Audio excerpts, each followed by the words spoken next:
jangan mundur. Kalau kita kalah, kemudian kita ragu dan berbelok lagi ekspor bahan mentah, sampai kapanpun negara ini tidak akan menjadi negara maju. Itu selalu saya ulang-ulang pada menteri, ya kita kalah, tapi terus maju. Usahanya apa? Ya banding. Nggak tahu nanti kalau banding lagi kalah. Senada pakar hukum internasional dari Universitas Indonesia, Profesor Hikmahanto Juwana mengatakan, Indonesia harus melawan keputusan di WTO karena gugatan Uni Eropa di WTO akan lebih banyak merugikan Indonesia. Yaitu Uni Eropa ini kurang ajar nih. Mereka bilang gini, ini kan belum putus karena belum diketok sama DSP. Tapi dia buat aturan yang walaupun belum diputus di DSP, tetapi sudah diputus di panel, dianggap sebagai sudah inkrah, sudah berkekuatan hukum tetap, sehingga kalau Indonesia tidak menjalankan putusan itu, maka dia akan melakukan retaliasi.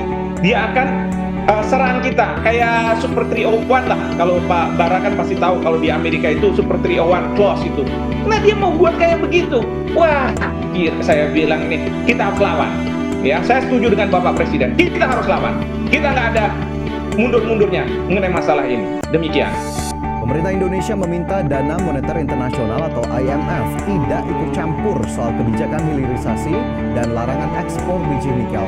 Secara tegas, pemerintah bahkan meminta IMF untuk fokus saja mengurusi negara-negara bermasalah dibanding memberikan rekomendasi terkait kebijakan hilirisasi Indonesia. Ya, lagi-lagi soal kebijakan hilirisasi Indonesia, terutama terkait larangan ekspor biji nikel. Di mana sebelumnya melalui dokumen IMF Executive Board Concludes 2023 Article 4 Consultation with Indonesia, lembaga itu meminta pemerintah Indonesia untuk mempertimbangkan penghapusan kebijakan larangan ekspor biji nikel. Ya, pemirsa, dalam dokumen itu disebutkan Direktur Eksekutif IMF menyadari bahwa Indonesia tengah fokus melakukan hilirisasi pada berbagai komoditas mentah seperti nikel. Tetapi Direktur Eksekutif IMF memberikan catatan di mana kebijakan itu harus berlandaskan analisis terkait biaya dan manfaat lebih lanjut. Kebijakan itu juga harus dibentuk dengan tetap meminimalisir dampak efek rembetan ke wilayah lain. Di sisi lain, pemerintah Indonesia sebetulnya mengapresiasi IMF dalam memberikan pandangan dan rekomendasi perihal pertumbuhan makroekonomi di dalam negeri. Akan tetapi apa yang dilakukan oleh IMF dianggap sebagai standar ganda, di mana satu sisi mendukung tujuan hilirisasi sekaligus menentang kebijakan larangan ekspor. Penilaian IMF terkait soal kerugian yang akan dialami oleh Indonesia apabila menerapkan kebijakan larangan ekspor pun dinilai tidak tepat. Justru dengan hilirisasi, penciptaan nilai tambah sangatlah tinggi bagi Indonesia. Dan selain itu banyak efek berantai atau multiplier effect dari kebijakan tersebut. Contohnya pembukaan lapangan kerja. Ya, sementara itu di saat yang sama respon tegas tak hanya disampaikan oleh pemerintah seperti misalnya Menteri Investasi Bahlil Lahadalia yang menyebut Amerika saja boleh menghentikan ekspor semikonduktornya. Kenapa tidak dengan Indonesia? Ya, respon tegas ternyata juga disampaikan oleh kalangan pengusaha dan juga Dewan Perwakilan Rakyat Republik Indonesia atau DPR RI yang bahkan menyebut rekomendasi IMF tak wajib dipatuhi. Lantas seperti apa pandangan dari pihak-pihak lain terkait dengan hal ini? Berikut informasi selengkapnya. Seiring rekomendasi dari Dana Moneter Internasional atau IMF terkait hilirisasi dan pencabutan larangan ekspor nikel secara bertahap, Wakil Ketua Umum Kadin Bidang Maritim Investasi dan Luar Negeri Sinta Kamdani menyatakan bahwa permintaan IMF tersebut tidak mengikat dan tidak memiliki dasar hukum. Oleh karena itu, Indonesia juga dinilai tidak memiliki kewajiban dalam motif permintaan IMF tersebut. Lebih lanjut, tanggapan atas permintaan IMF tersebut menjadi diskresi penuh bagi pemerintah Indonesia. Senada anggota Komisi 7 DPR RI Raufik Hananto menilai rekomendasi yang dikeluarkan IMF untuk menghentikan pembatasan ekspor nikel Indonesia sebagai hal yang tidak tepat dan tidak solutif. Raufik menyebut pelarangan ekspor merupakan syarat awal proses hilirisasi untuk memastikan berjalannya proses penciptaan nilai tambah. Meski demikian, ia mengatakan sebaiknya rekomendasi IMF dijadikan titik tolak untuk melakukan evaluasi serius dan menyeluruh untuk meningkatkan tata kelola program hilirisasi. Sebagai informasi, pada tanggal 25 Juni 2023, IMF mengeluarkan laporan yang memuat catatan terkait program hilirisasi nikel di Indonesia. Catatan-catatan tersebut antara lain potensi pendapatan negara yang hilang dari nilai ekspor, keraguan terhadap keberhasilan upaya hilirisasi nikel hingga rekomendasi untuk menghentikan kebijakan tersebut secara bertahap dan tidak merambat ke sumber daya lainnya.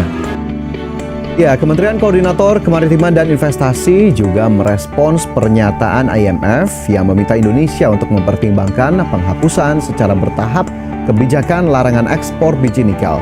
Juru bicara Menko Bidang Kemaritiman dan Investasi, Jody Mahardi mengatakan dan juga sekaligus mengungkapkan bahwa Menko Marves Luhut Binsar Panjaitan akan menyambangi Amerika Serikat untuk bertemu langsung dengan Managing Director IMF Kristalina Georgieva untuk menjelaskan tujuan Indonesia terkait dengan larangan ekspor biji nikel.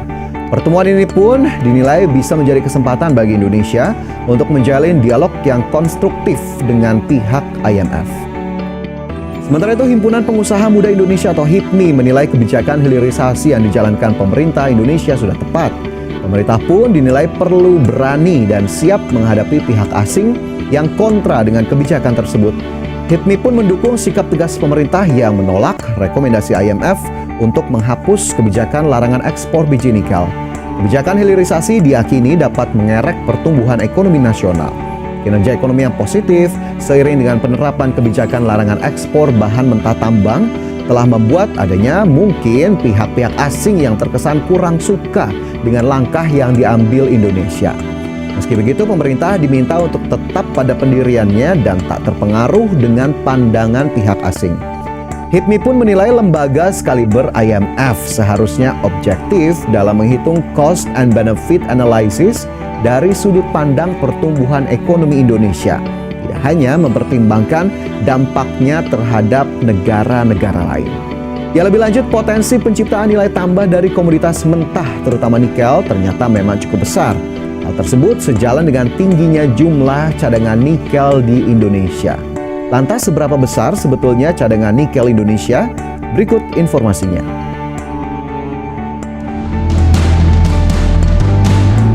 Indonesia memiliki komoditas pertambangan yang berlimpah mulai dari emas, timah, batu bara hingga nikel. Bahkan menurut laporan Badan Survei Geologi Amerika Serikat atau USGS, Indonesia merupakan pemilik cadangan nikel terbesar di dunia. USGS memperkirakan cadangan nikel dunia pada tahun 2022 lebih dari 100 juta metrik ton. Jumlah itu meningkat 5,2% dibandingkan perkiraan cadangan nikel dunia pada tahun 2021 sebanyak 95 juta metrik ton. Dari jumlah tersebut, Indonesia diperkirakan memiliki cadangan nikel sebanyak 21 juta metrik ton pada tahun 2022. Jumlah itu setara dengan Australia pada periode yang sama. Ini artinya Indonesia dan Australia masing-masing menyumbang 21% dari total cadangan nikel global sepanjang tahun 2022. Selanjutnya Brasil tercatat di posisi kedua dengan kepemilikan cadangan nikel sebesar 16 juta metrik ton. Diikuti Rusia dan Kaledonia Baru dengan masing-masing sebesar 7,5 juta metrik ton dan 7,1 juta metrik ton. Tak hanya pemilik cadangan terbesar, Indonesia juga unggul sebagai produsen nikel terbesar di dunia. Pada tahun 2022 total produksi mencapai 1,6 juta metrik ton. Sementara itu, sebagai pemilik cadangan nikel terbesar dunia, hal ini menjadi peluang besar bagi Indonesia untuk mendorong perekonomian tanah air melalui komoditas tersebut. Pasalnya, nikel merupakan bahan baku penting dalam pembuatan baterai pada industri kendaraan listrik yang tengah bertumbuh eksponensial secara global. Berbicara soal komoditas nikel, Menteri Investasi mengungkapkan bahwa ekspor nikel Indonesia pada 2017-2018 tercatat hanya mencapai 3,3 juta dolar Amerika. Namun, begitu menghentikan ekspor biji nikel dan melakukan hilirisasi, nilai ekspor Indonesia pada 2022 menyentuh hampir 30 miliar dolar Amerika. Lebih lanjut, hilirisasi juga diklaim telah membuat neraca perdagangan Indonesia mengalami surplus selama 25 bulan berturut-turut. Selain itu, sejak diberlakukannya kebijakan hilirisasi, pertumbuhan tenaga kerja pada sektor hilirisasi tiap tahun mencapai angka 26,9% dalam 4 tahun terakhir. Sementara itu, pemirsa, berbicara soal desakan dunia pada hilirisasi komoditas Indonesia, sebenarnya ini bukan kali pertama terjadi. Pemerintah Indonesia sendiri telah menerapkan kebijakan larangan ekspor biji nikel sejak 1 Januari 2020 lalu. Langkah tersebut bertujuan untuk meningkatkan nilai tambah komoditas nikel dan tak butuh waktu lama. Kebijakan larangan ekspor biji nikel langsung mendapat penolakan dari Uni Eropa dan Indonesia bahkan digugat ke Organisasi Perdagangan Dunia atau World Trade Organization. Dan pada Oktober 2022 lalu, Uni Eropa berhasil memenangkan gugatan terhadap Indonesia. Namun pada akhir tahun 2022, pemerintah pun memutuskan untuk mengajukan banding atas putusan tersebut. Adapun dalam konferensi pers terbaru, Menteri Investasi Bahlil Lahadalia kembali menegaskan bahwa sampai langit runtuh pun Indonesia akan tetap menjalankan hilirisasi alias tak bisa diganggu-gugat oleh pihak manapun. Karena pemerintah berharap dari kebijakan hilirisasi ini nilai tambah yang dihasilkan akan besar dan juga berefek positif pada perekonomian nasional dan juga efek berantai yang diciptakan kepada sektor-sektor lainnya mampu mengerek pertumbuhan ekonomi nasional. Jadi tetap kita dukung agenda positif yang memang sudah diwacanakan dan juga sudah dijalankan dan sudah berlangsung hingga saat ini.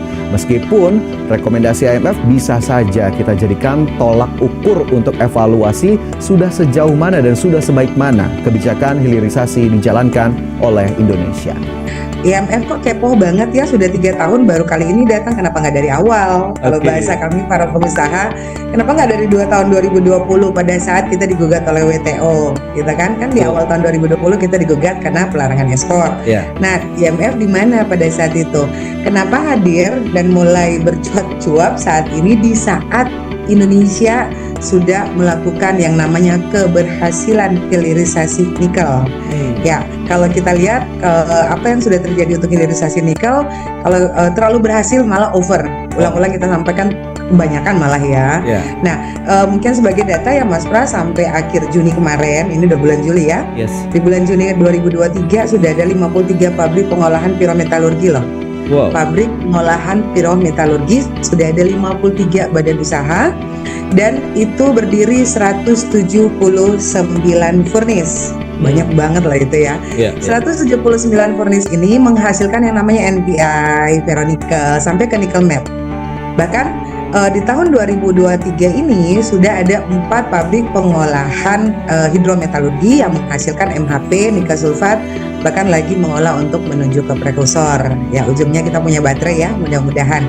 Nah, dari keberhasilan hilirisasi ini, kenapa saat ini baru IMF datang untuk menyampaikan ada pembatasan? Apakah ini khusus nikel atau tujuan IMF ini untuk mineral lain yang sebenarnya bulan kemarin kan bauksit juga sudah dilarang ekspor ya, dan nanti akan ada pembatasan atau pelarangan ekspor untuk bahan baku atau biji-biji raw material yang mineral lain. Nah, kita tidak tahu nih, saya belum baca detail juga.